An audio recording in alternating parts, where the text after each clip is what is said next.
on a donc parlé de ces trois grands axes, la chirurgie de l'aorte, la chirurgie carotidienne et la chirurgie périphérique.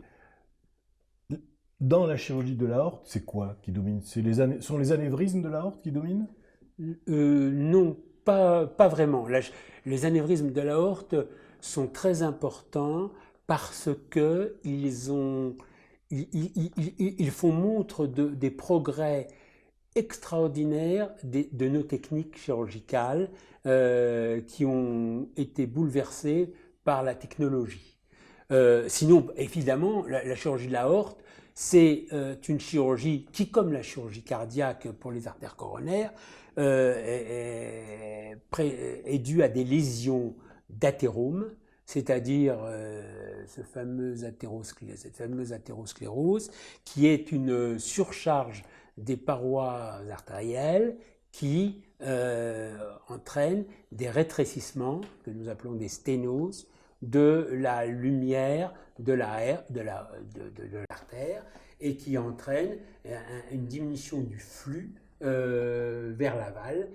Et vous savez que l'artère, à quoi elle sert? À nourrir les organes d'aval, c'est-à-dire aussi bien les organes qu'on a cités tout à l'heure que les muscles pour les membres inférieurs. Donc ça, c'est un côté évidemment très important également de la chirurgie aortique. Et les anévrismes, alors là, c'est une pathologie très spécifique et très particulière. Pardon, qu'est-ce qu'un anévrisme? Alors, un anévrisme, c'est très simple.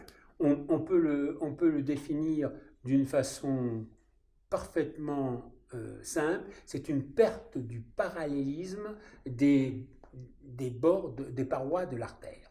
C'est-à-dire, l'artère, normalement, est un conduit, est un tuyau, est un conduit, et l'anévrisme est une soufflure de ce tuyau, de cette artère, qui peut prendre des proportions très importantes et donc ainsi très dangereuses. Donc en fait, c'est un défaut de la paroi.